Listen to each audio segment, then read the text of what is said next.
I'm Miss Sarah, and this is At Home Makerspace, where every week I show you how to make fun projects with things you can find at home.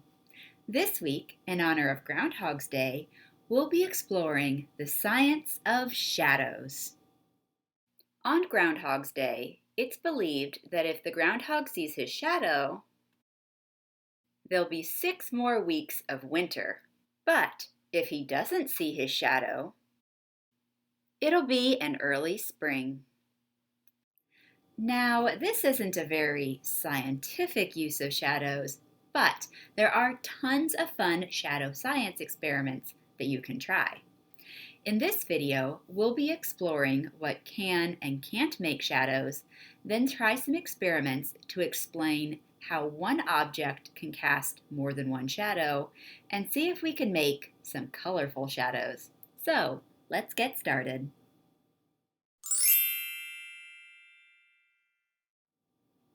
A shadow happens when light from a light source, like the sun or a flashlight, is blocked by something. When an object completely blocks the light, that object is opaque. Here I have some cardboard. When I move the cardboard between the flashlight and the table, you can see the light is completely blocked. The cardboard is opaque. Many of the objects you can find around your house are opaque, like books, pencils, and people. But there are also some objects in your house that will let light shine through them. If an object lets all the light shine through, that object is transparent. Here I have some clear plastic. When I move the plastic between the flashlight and the table, you can still clearly see the light shining on the table, so the plastic is transparent. You should be able to see clearly through a transparent object. But what if you can sort of see through something, but the image is a bit fuzzy? Well, that object is letting some of the light pass through, but it's also blocking some of the light. So that object is translucent. Here I have some wax paper. When I move the wax paper between the flashlight and the table, you can still see the light, but it isn't as bright. The wax paper has blocked some of the light. So remember, if something is opaque, it blocks all of the light and you can't see anything through it. If something is transparent, it lets all the light through and you can see clearly through it. And if something is translucent, it blocks some of the light and lets some of the light through. You can see through it, but things will probably look a bit fuzzy. Can you find some things around your house that are opaque, transparent, and translucent? Make sure to gather up some opaque items that you can use to cast shadows for our other experiments.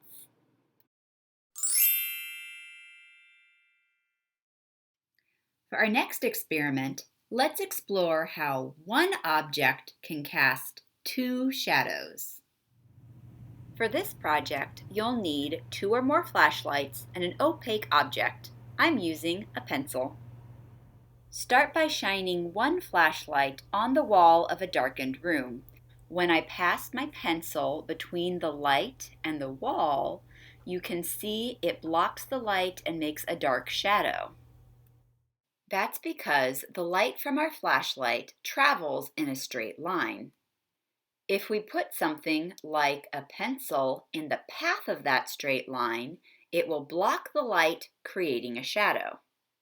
This shadow will follow the same straight-lined path. If one light creates one shadow, what do you think would happen if we add a second light?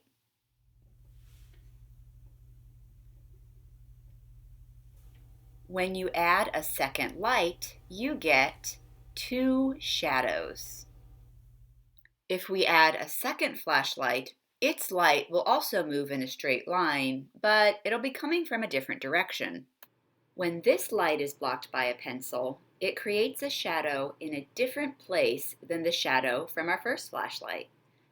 And that's how we end up with two shadows. When you try this project at home, you can experiment with placing your flashlights farther apart or closer together, seeing what happens if you move your object closer to the flashlights or farther away, and see what happens if you add more than two flashlights.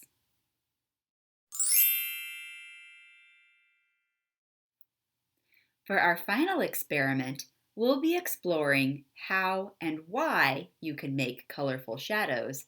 But before we do that, we'll need to build an experiment with some colorful lights. To make these lights, you'll need 3 flashlights, blue, green, and red markers, some clear tape, and some scissors. The first thing we'll want to do is cover the lens of our flashlights with some of the clear tape. I'm using packing tape, but you can also use clear Scotch tape. Since my flashlights are pretty small, I'm going to go ahead and cut the tape into a small piece that will just cover the top. If you happen to be using flashlights that have a lens that is bigger than any of the clear tape you have at home, then you can also use plastic wrap and a rubber band to hold it in place. We're using clear tape or plastic wrap because it's transparent and will let the light shine through. So as you can see, I've placed the tape over the lens, and now I'm going to use one of my markers to color the tape. I prefer using permanent markers for this because they're less likely to smudge and smear. When you're all done coloring, go ahead and repeat this with your other 2 colors. And here's what my 3 flashlights look like. I have a red one, a blue one, and a green one. Once you've finished making your colorful lights, test them out in a darkened room. Here's what my red light looks like in the dark. Here's what my green light looks like. And here's what my blue light looks like. And if you have a flashlight like mine, where you have to press the button to turn the light on and keep the button down if you want the light to stay on, here is a quick fix. To keep your flashlight on without having to hold down the button, you can grab a small piece of masking tape and tape it tightly over the flashlight to hold the button down. Now that we've built and tested our colorful lights, it's time to start experimenting by mixing those colored lights. Now, mixing colored lights is different from mixing colored paints, and some of the colors might surprise you. Let's start by mixing blue and red light.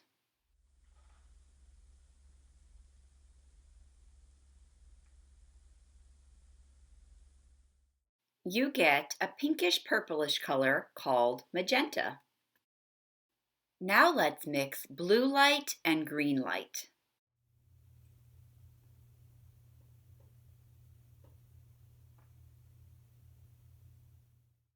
You get a bright greenish blue color called cyan. Then let's mix green light and red light.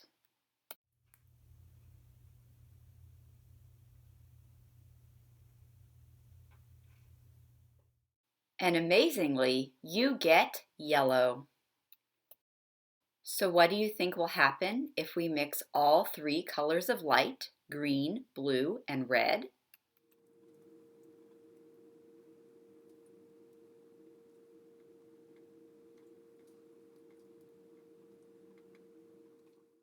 You get white light. White light is a mix of all the colors of light. This color chart explains what happens when you mix different colors of light. Did any of the colors surprise you?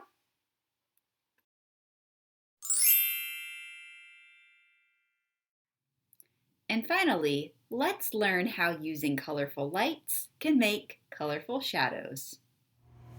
Make sure to use an opaque object, like a pencil, to cast your shadows. Now I have a single colored light. When I put my pencil between the light and the wall, the pencil once again blocks that blue light and creates a dark shadow. That's because this blue light also moves in a straight line. When its light is blocked by this pencil, it prevents the light from reaching the wall. So even though we were using a colorful light, our shadow was still dark because it was blocking our only source of light. To make a colorful shadow, you have to introduce a second colored light source. Once again, we have two shadows, but this time our shadows are colorful. One is blue and one is red. When our blue light is blocked, the red light fills in that space, making the shadow look red. And when our red light is blocked, our blue light fills in the space, making its shadow look blue. And that's how one pencil can make both a blue shadow and a red shadow. Here's another way to prove it. Keep your eye on the blue shadow as I remove the red light. See how it disappears? That's how we know that blocking the red light causes the blue shadow. Now keep your eye on the red shadow as I move the blue light. See how it disappears? That's how we know that blocking the blue light causes the red shadow. So now that you've seen what happens with two colored lights, what do you think will happen if we add our third colored light? Start by overlapping all of your colors of light to make white light. Now introduce your shadow. What colors are the shadows of my pencil?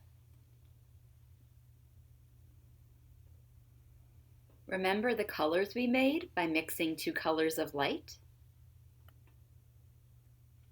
They're cyan, yellow, and magenta. But why are they these colors? When our red light is blocked, our blue and green lights fill in the empty space. Since blue and green light make cyan light, the shadow of the red light looks cyan. When the blue light is blocked, the red and green lights fill in the space. Since mixing green light and red light makes yellow light, the shadow from the blue light looks yellow. And when the green light is blocked, the blue light and the red light will fill in the space. Since the blue light and the red light mix to make magenta light, the shadow of the green light will be magenta. Let's wrap things up with one final experiment. When I remove the red light, the cyan shadow disappears. When I remove the blue light, the yellow shadow disappears. And when I remove the green light, the magenta shadow disappears. Now, let's play that footage again. This time, pay attention to what happens to the color of the remaining shadows. They turn blue and green, green and red,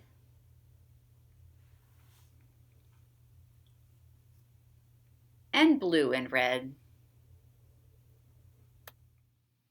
Now that you've seen how to make colorful shadows, have fun experimenting.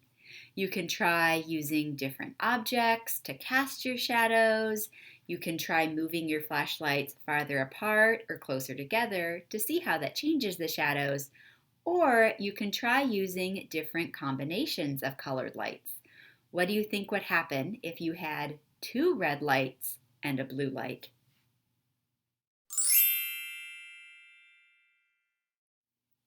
We hope you enjoyed our shadow science experiments this week. These are great projects to do indoors during the winter when it gets dark a bit sooner. If you do end up trying one of these projects, we'd love to know how it went. So send us a comment or maybe even take a picture and send it to us at the library. You can do so through our Facebook at www.facebook.com/FHCPL. Through our Instagram, our handle is at FHCPL, or you can send us an email. Our email address is makerspace@findlaylibrary.org. If you're looking for some more fun with shadows, be sure to watch our shadow art video, which I'll link in the description. I'll see you again next week for a brand new project. Bye!